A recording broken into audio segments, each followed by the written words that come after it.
السلام علیکم. اسلامیات 9th class. آج کا ہمارا سبق ہے اسلام میں مستقبل کی منصوبہ بندی کی اہمیت. آپ سب ہر انسان ہمیشہ کیا کہتے ہیں اپنے مستقبل کی فکر میں مصروف رہتا ہے. وہ یہی منصوبہ بناتا رہتا ہے کہ میں اپنے مستقبل میں کیا کروں گا, کیسے جیوں گا, کیسے رہوں گا, یہ سارا کچھ کرتا ہے. آج کے چیپٹر میں ہم یہی چیزیں پڑھیں گے. مستقبل کا معنی ہے آنے والا وقت. مستقبل کی منصوبہ بندی سے مراد ہے انسان آنے والے وقت کے لیے تیاری کر لے, پہلے سے تیاری کر کے رکھے, اپنے پاس موجودہ وسائل کو اچھے طریقے سے استعمال کریں. اب جیسے آپ کے پاس وسائل ہے کہ آپ تعلیم حاصل کر سکتے ہو, تو آپ اچھی تعلیم حاصل کرو, اچھے نمبر لو, تاکہ آپ کو مستقبل میں پریشان نہ ہونا پڑے. آج آپ محنت کرو گے, کل کو آپ کو اس کا پھل ملے گا. آج آپ مزے سے ٹائم گزار دو گے تو کل آپ کا پریشانی میں اور فکر میں گزرے گا. تو انہوں نے کہا آپ کے پاس جو وسائل, جو چیزیں موجود ہے اس سے استعمال کرو اور اپنی طاقت کا بقدر مزید وسائل اور اسباب اختیار کرنے کی کوشش کرو. ہر انسان ہوتا ہے نا, محنت کرتا ہے. آپ کے پیرنٹس جس مقام پہ ہیں وہ چاہیں گے کہ آپ اس سے مزید آگے ہی جاؤ. کیوں؟ کیونکہ آپ کے پاس اس ٹائم جو وسائل ہے, اس ٹائم جو چیزیں, اسے استعمال کر کے آپ اس سے آگے. آپ کے پیرنٹس نے اپنے پیرنٹس سے تھوڑی پروگرس کی ہوگی. ہر کوئی ایک دوسرے سے تھوڑا تھوڑا بہتر ہوتا جاتا ہے. مستقبل کی ضرورت کے لیے اللہ نے ہمیں حکم دیا ہے کہ اپنے پاس, اللہ کا حکم ہے کہ اپنے پاس جو موجود وسائل اور نعمتیں اسے ضائع نہ کرو.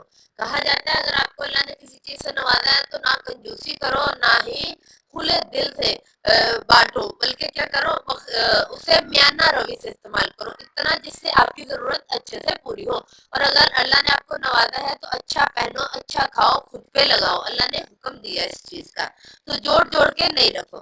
مستقبل میں کسی بھی قسم کی تکلیف اور پریشانی سے بچنے کے لیے ابھی سے کوشش کرو. ٹھیک ہے. بعض لوگوں نے اپنے لیے تھوڑی سی سیونگ کی ہوتی ہے کہ خدا نہ خواستہ کل کو اگر برا ٹائم آ گیا, وقت بدلتے ٹائم نہیں لگتا, وقت کبھی بھی بدل جاتا ہے, یہ وقت بھی گزر جائے گا. ٹھیک ہے, اچھا ہو یا برا ہو دونوں گزر جاتے ہیں. تو انسان اپنے لیے کوئی نہ کوئی منصوبہ بندی کر کے رکھتا ہے کہ میں اپنے مستقبل میں اپنے آپ کو ایسے بچا لوں گا. وسائل اکٹھا کرنا توکل کے خلاف نہیں. مطلب کہ یہ نہیں ہے کہ اللہ تعالیٰ یہ حکم نہیں دیتا کہ آج کے تم لوگوں نے کمایا, آج ہی روٹی کھا کے بیٹھ جاؤ, کل کے لیے اب دوبارہ سے دیکھو کہ اللہ کیا دے گا. یہ کوئی گناہ نہیں ہے. اللہ ہی کہتا ہے کہ آج جو مل رہا ہے اس میں سے اتنا بچاؤ کہ کل کی فکر نہ کرنی پڑے, اور پھر کل محنت کرو تاکہ پرسوں کی فکر نہ کرنی پڑے. ٹھیک ہے. اللہ نے قرآن مجید میں اس بات کا حکم دیا ہے مسلمان اپنے دشمن کا مقابلہ کرنے کے لیے وسائل و اسباب جمع رکھے. مطلب کہ مسلمانوں کو حکم دیا گیا کہ پہلے سے تیاری رکھو. اگر کل کو کوئی دشمن آپ پہ حملہ کر دیتا ہے تو آپ تیار ہو, آپ کے پاس ہر چیز کی تیاری ہو. اللہ تعالیٰ فرماتا ہے اور مسلمانوں تم ان کفار سے لڑنے کے لیے تیاری رکھو جتنی قوت تم سے ممکن ہو, جتنی تمہارے بس میں ہے, جتنا تمہارے پاس ہے اتنی تیاری رکھو. قرآن مجید میں حضرت یوسف کے حالات زندگی کا بیان تفصیل سے آیا ہے. اس میں تذکرہ ملتا ہے کہ حضرت یوسف نے مصر والوں کو قحط سے محفوظ رہنے کے لیے, حضرت یوسف خواب دیکھا کرتے تھے اور خوابوں کی تعبیر بتایا کرتے تھے, تو انہوں نے بتا دیا تھا کہ مصر میں قحط پڑنے والا ہے. قحط میں کیا ہوتا ہے کہ جو بھی فصل ہوتی ہے, جیسے آج کل سیلاب آیا ہو تو جتنی فصلیں تھی سب تباہ ہو گئی. ٹھیک ہے. تو کیا ہوا, ہر طرف کبھی خوراک نہیں ہوگی, بھوک ہر طرف ہوگی, اناج کی کمی ہوگی, تو اسے قحط کہتے ہیں. تو قحط پڑنے والا تھا, تو اسے محفوظ رہنے کے لیے شاندار منصوبہ بندی پہلے سے ہی کر لی گئی تھی کہ اگر کل کو ایسا ہو جاتا ہے تو ہم پہلے سے تیار رہیں. یہاں تک کہ قحط کے زمانے میں مصر نہ صرف اپنی غذائی ضروریات پوری کرنے میں خود کفیل تھا, انہوں نے جب بہترین منصوبہ بندی کی تو انہوں نے اپنے لیے نہ صرف ضروریات اپنی پوری کی, بلکہ انہوں نے کیا کیا, انہوں نے دوسرے ملکوں کو بھی غلہ فراہم کیا. مستقبل کے لیے منصوبہ بندی اور سوچ بچار کرنا آپ صلی اللہ علیہ وسلم کی سنت بھی ہے. ٹھیک ہے. آپ صلی اللہ علیہ وسلم نے نعمتوں کو ضائع ہونے سے بچانے کا حکم دیا تاکہ مستقبل میں انہیں استعمال کر سکو. آپ صلی اللہ علیہ وسلم نے پانی کو ضائع کرنے سے منع کیا. ہمارے پاس پانی جو ہے نیچرل ریسورسز, ہم خود سے پانی نہیں بنا سکتے, یہ اللہ تعالیٰ نے ہمیں دیا. آج اگر ہم سارا پانی ضائع کرتے تو کل کو ہم بالکل خالی ہاتھ رہ جائیں گے. ابھی بھی بہت سارے شہر ایسے ہیں جس میں کنٹینرز میں پانی آتا ہے, پانی پیسوں کا ملتا ہے, یہ حالات ہے ان کے پاس. اگر آپ کو یہ چیز فری مل رہی ہے تو آپ اس کا اچھے سے استعمال کرو, پانی کو ضائع ہونے سے بچاؤ. اس کے بعد انہوں نے کہا زیادہ سے زیادہ درخت لگائیں تاکہ آنے والے وقت میں ان نعمتوں سے بھرپور فائدہ اٹھائیں.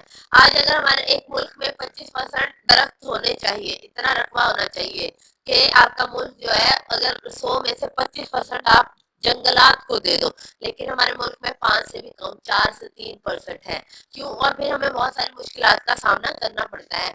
درخت جو ہے ماحول کا بھی خیال رکھتے ہیں، ماحول کی آلودگی کو ختم کرتے ہیں، ٹمپریچر نارمل رکھتے ہیں، انسانوں کو ہوا لینے کے سانس لینے کے لیے تازہ ہوا ملتی ہے۔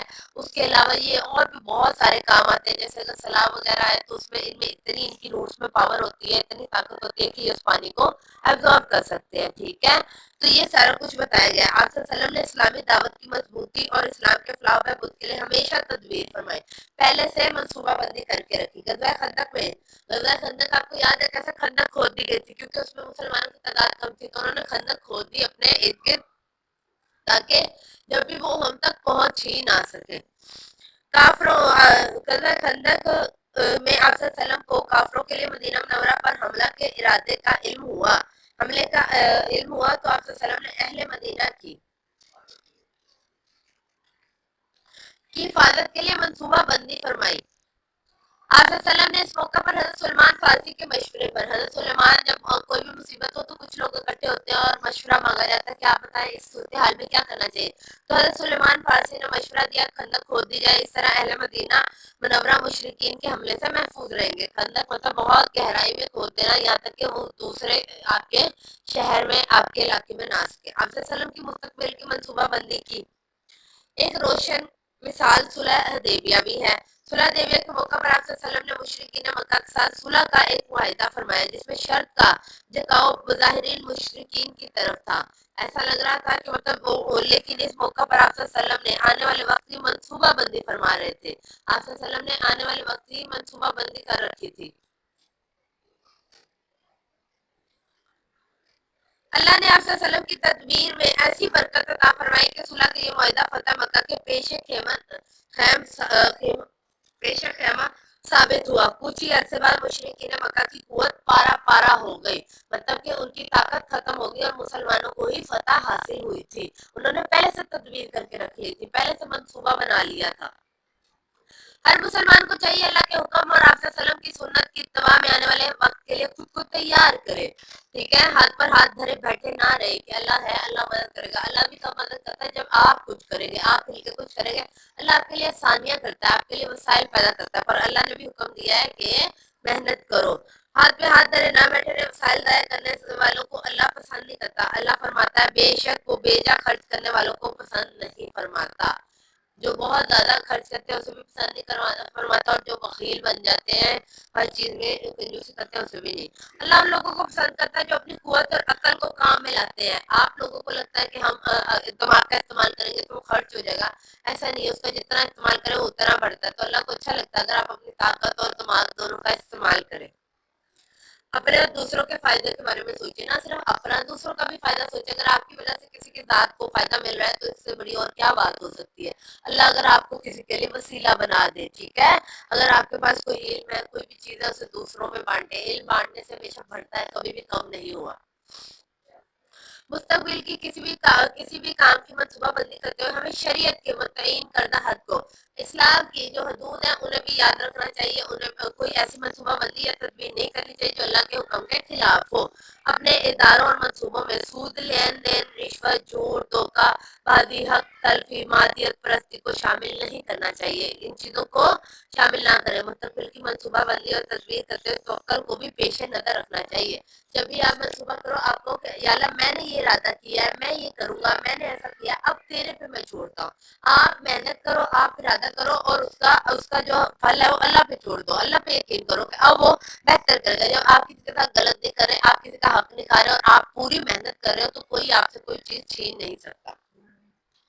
اس کے بعد کہا گیا ہے کہ منصوبہ بندی توکل کے معنی ہے کہ انسان اسباب ضرور اختیار کرے لیکن بھروسہ اللہ کی ذات پہ رکھے۔ جب کوئی شخص یا قوم منصوبہ بندی اور سمجھ بوجھ کے ساتھ فیصلہ کرتے ہیں تو شخص اور قوم کی زندگی بہت اچھے اثرات ہوتے ہیں۔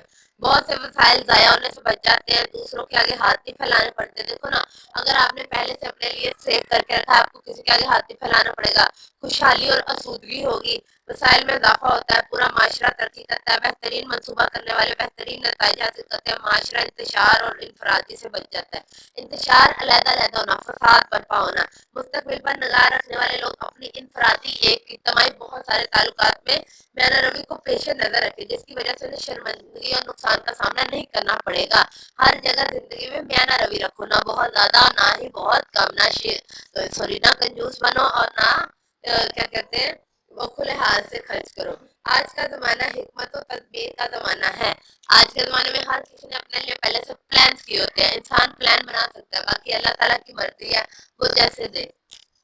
افراد قوم آج کل مستقبل کی منصوبہ بندی پر بہت سرمایہ لگا رہے ہیں، کئی کئی سالوں کے لیے منصوبہ بندی کریں۔ ہمیں بھی چاہیے کہ ہم بھی اپنے معاشرے کو خوشحال بنائیں۔ اس کی ایکسرسائز سالو کرتے ہیں۔ سب سے پہلے مستقبل کی منصوبہ بندی کا معنی ہے انسان تیاری کرے، کس کی؟ مستقبل کے لیے، مستقبل کے لیے۔ حضرت یوسف نے اہل مصر کو بچاؤ کیا، کس سے؟ قحط سے۔ غزوہ احزاب کے موقع پر حضرت سلیمان خندق کی کھدائی، فتح مکہ کے پیش خیمہ ثابت ہوا، صلح حدیبیہ۔ انسان کا اللہ کی ذات پر ہونا چاہیے توکل۔ مستقبل کی منصوبہ بندی کا مفہوم جی 157 پیج کی پہلی 2 لائنیں۔